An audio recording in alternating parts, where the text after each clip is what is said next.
नमस्कार। टीवी9 भारतवर्ष के digital platform पर आप सभी का स्वागत है। भारत और इंग्लैंड के बीच चल रही टेस्ट सीरीज का आखिरी मुकाबला कल से अहमदाबाद में खेला जाना है।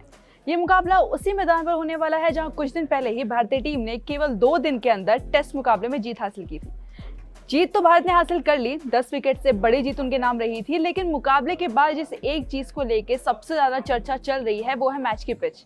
सिर्फ पिच ही नहीं, कल होने वाले मुकाबले में भारतीय टीम में क्या बदलाव हो सकते हैं, टीम की प्लेइंग 11 क्या रहेगी, दोनों टीमों की रणनीति क्या रहने वाली है। इन सभी मामले में हमारे साथ बात करने के लिए मेरे साथ है मेरे सहयोगी आयुष। आयुष, आपका बहुत स्वागत है। धन्यवाद। तो सबसे पहले तो हम अपने फैंस को बता दें कि 10 विकेट से जीत हासिल करने के बाद इंग्लैंड की तरफ से सिर्फ उनके कप्तान जो रूट ही नहीं बल्कि कोच सिल्वरवुड ने भी पिच को लेकर काफ़ी ज़्यादा बातें कही। माइकल वॉन जैसे पूर्व इंग्लैंड कप्तान लगातार इस बात को लेकर लोगों के सामने आ रहे हैं कि पिच जो थी वो बहुत ख़राब थी जिस वजह से इंग्लैंड हारी।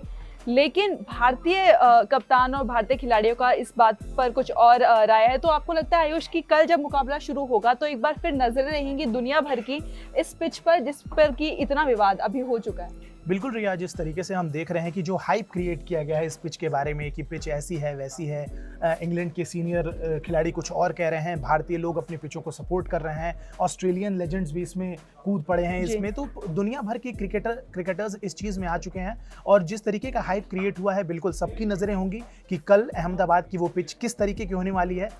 प्रॉब्ली स्पिन फ्रेंडली ही होगी, लेकिन किस हद तक स्पिन फ्रेंडली है ये दो मैच शुरू होने के बाद पता चलेगा। खास बात ये भी है कि भले ही इस मैदान पर तीसरा मुकाबला खेला गया हो, लेकिन कल जो मुकाबला होने वाला है वो कई मायनों में अलग है। ये मुकाबला डे नाइट टेस्ट मैच नहीं होगा, ना ही यहाँ पर गुलाबी गेंद रहेगी। लाल गेंद से खेले जाने वाले इस मुकाबले में पिछले मुकाबले के से क्या क्या अलग होने वाला है और टीम को क्या क्या रणनीतियों में बदलाव करने की जरूरत है। तो आयुष, आप बताएंगे कि आपको क्या लगता है कि कितना अलग ये मुकाबला होगा डे नाइट टेस्ट मुकाबले से? देखिए यार, ज़्यादा अंतर तो नहीं होगा। सबसे पहले तो आपके पास लाल गेंद होगी, पिंक बॉल नहीं होगी। पिंक बॉल में क्या होता है कि लेटेक्स एक चीज़ होती है जो ज़्यादा होती है, जिसकी वजह से बॉल आपकी स्किड करके आती है, जल्दी आ जाती है आपके पास टप्पा खाने के बाद। वो चीज़ रेड बॉल में नहीं होती है। तो ये हल्का सा टेक्निक में बदलाव होगा। आपको बॉलर्स के लिए अलग तरीके से प्रिपेयर करना पड़ेगा। इसके अलावा कोई खास रणनीति तो नहीं, टीमों की रणनीतियों में कुछ खास बदलाव नहीं देखने को मिलेगा, क्योंकि बस एक चीज़ हो सकती है कि जो आफ्टरनून सेशन होता है या मॉर्निंग सेशन होता है वो एक day to day test match में अलग होता है और नाइट टेस्ट मैच में स्पिनरों को रात के सेशन में उतनी मदद नहीं मिलती है। तो उस सेंस में देखें तो स्पिनरों के लिए अच्छी बात है कि उन्हें पिंक बॉल की जगह रेड बॉल वापस मिल रही है इस टेस्ट मैच के लिए और स्पिनर ज़्यादा खुश होंगे इससे। चलिए, आपने स्पिनर्स की बात की तो हम टीम इंडिया की गेंदबाजी की भी बात करेंगे। पिछले मुकाबले में अक्षर पटेल और अश्विन की जो जोड़ी थी, उन्होंने इंग्लैंड के बल्लेबाजों को वो घुटने पे ले आए थे। तो आयुष, इस बार भी अहमदाबाद की उसी पिच में मुकाबला होने वाला है, तो आपको लगता है बहुत अहम रोल रहने वाला है अक्षर पटेल और अश्विन का? बिल्कुल रिया, इसमें कोई दो राय नहीं है।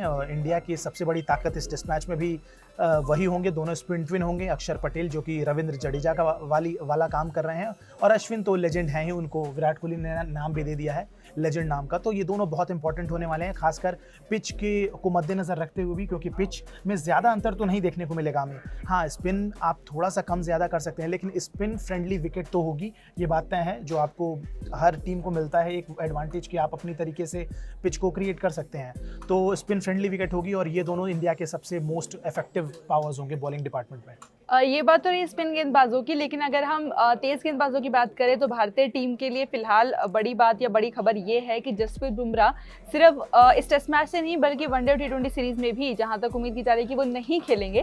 तो आयुष, बुमराह का टीम में ना रहना, हालांकि पिंक बॉल टेस्ट में उन्होंने बहुत ज़्यादा गेंदबाजी नहीं की थी, लेकिन इस मुकाबले में उनका ना रहना कहीं ना कहीं भारतीय टीम के लिए कोई बड़ी परेशानी खड़ी कर सकता है, या उनकी जगह किसको आपको लगता है कि टीम में जगह मिल सकती है? देखिए रिया, परेशानी की बात तो ऐसी नहीं है, क्योंकि जी इस पूरा बॉलिंग डिपार्टमेंट इंडिया का जिस बेहतरीन शानदार फॉर्म में है, नो डाउट कोई भी गेंदबाज को आप रिप्लेस कर सकते हैं। चाहे आप उमेश यादव को मौका दें या आप मोहम्मद सिराज को मौका दें, उनकी जगह ईशांत शर्मा तो रहेंगे ही रहेंगे।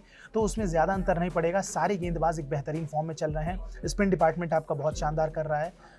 उनकी शादी हम बात भी कर रहे थे शायद कि जब उन्होंने अपने मन से बीसीसीआई का ये स्टेटमेंट प्रेस रिलीज आई तो हम आपस में बात भी कर रहे थे कि शायद उनकी शादी हो सकती है और आखिर खबर ये सच हुई कि उनकी शादी हो रही है। तो उनको कॉन्ग्रेचुलेशंस, वो फिलहाल अपनी शादी एंजॉय करें। टीम इंडिया को उनके जाने से कोई सिरदर्दी नहीं लेने की ज़रूरत है, क्योंकि बॉलर्स काफ़ी फॉर्म में हैं और आप जिसको भी मौका देंगे वो उनका रोल आराम से निभा सकता है।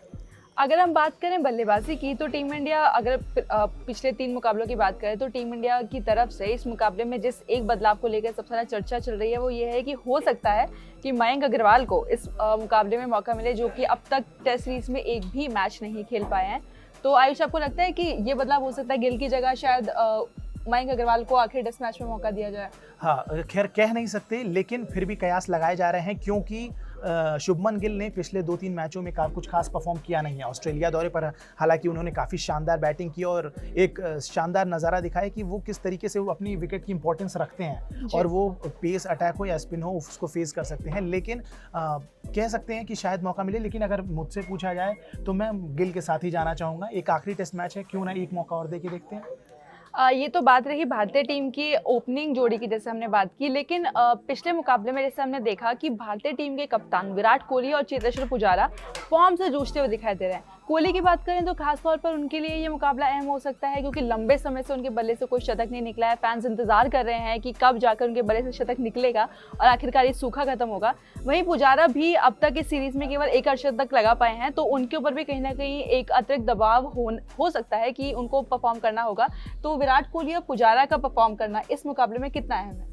बिल्कुल बहुत ज़्यादा अहम है। ये दोनों इंडिया के फाइनेस्ट बैट्समैन हैं पूरे ऑर्डर में, और अगर विराट कोहली और चेतेश्वर पुजारा नहीं चलते हैं तो एक तरीके से आप कह सकते हैं रीढ़ की हड्डी जो बैटिंग लाइनअप की है वो टूट जाती है। तो अब इनका चलना तो बहुत ज़्यादा ज़रूरी है क्योंकि जब भी आपने देखा हो इंडिया में टेस्ट मैच होता है और भारत अगर वो टेस्ट मैच खेलता है, पहली इनिंग में बहुत लंबा स्कोर खड़ा करता है और इंडिया मोस्टली एक इनिंग ही खेलता है जो काफ़ी लंबी खेलता है, और इस तरीके से इंडिया का ट्रेडिशनल फॉर्मेट है टेस्ट मैच खेलने का इंडिया में।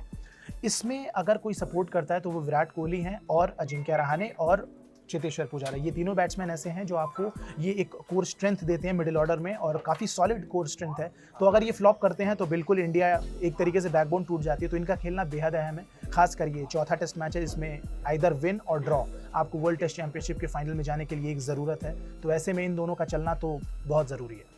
अगर हम बात करें विराट कोहली और चेतेश्वर पुजारा की, तो इन दोनों बल्लेबाजों को तीसरे टेस्ट मुकाबले में जैक लीच ने बहुत परेशान किया था। इंग्लैंड के स्पिनर लीच का परफॉर्मेंस पिछले मुकाबले में शानदार आया था। तो आयुष, अगर पिच जैसे हम बात कर रहे थे कि स्पिन फ्रेंडली होती है, तो एक बार फिर से लीच का बेहद अहम रोल होने वाला है और भारतीय टीम को ज़रूरी है कि भारतीय बल्लेबाज खास रणनीति बनाए लीच के खिलाफ। बिल्कुल, लीच काफ़ी परेशान किया था उन्होंने, तीनों ही टेस्ट मैच में उन्होंने काफ़ी परेशान किया था। इनफैक्ट मुझे एक चेंज जो इंग्लैंड के साइड से देखने को मेरा मतलब मुझे चाहिए कि वो ऐसा करें कि एटलीस्ट एक और प्रोफेशनल प्रॉपर स्पिनर खिलाएं वो, जो रूट से काम ना चलाना पड़े उनको। हालांकि जिस तरीके से उन्होंने परफॉर्म किया वो एक पार्ट टाइम गेंदबाज तो बिल्कुल लगे नहीं, लेकिन फिर भी उनको एक फुल टाइमर स्पिनर को खिलाना चाहिए। डॉम बेस्ट को टीम में शायद जगह मिलनी चाहिए क्योंकि आपने 3 फास्ट बॉलर्स खिलाए जिनका आपको कोई फ़ायदा मिला नहीं एक्चुअली उस टेस्ट मैच में, पिछले टेस्ट मैच में। तो मेरे ख्याल से डॉम बेस्ट को इंडिया को खिलाना चाहिए, और लीच के खिलाफ आपको खास तैयारी करने की बहुत ज़रूरत है क्योंकि लीच ने आपको तीनों टेस्ट मैच में सारे ही बल्लेबाजों को लगभग परेशान किया है। तो लीच के खिलाफ बिल्कुल एक नई रणनीति के साथ आना पड़ेगा। चलिए, हम यही उम्मीद करेंगे कि भारत ये मुकाबला जीते और साथ ही वर्ल्ड चैंपियनशिप के फाइनल में लंदन के लॉर्ड्स के मैदान पर न्यूजीलैंड का सामना करें। आज हमारे साथ जुड़ने के लिए आपका बहुत बहुत शुक्रिया। देश दुनिया की बाकी सभी खबरों के लिए TV9 भारतवर्ष के साथ जुड़े रहिए। धन्यवाद। न्यूज़ टॉप 9 रोज सुबह 7 बजे और शाम 7 बजे सिर्फ TV9 भारतवर्ष पर।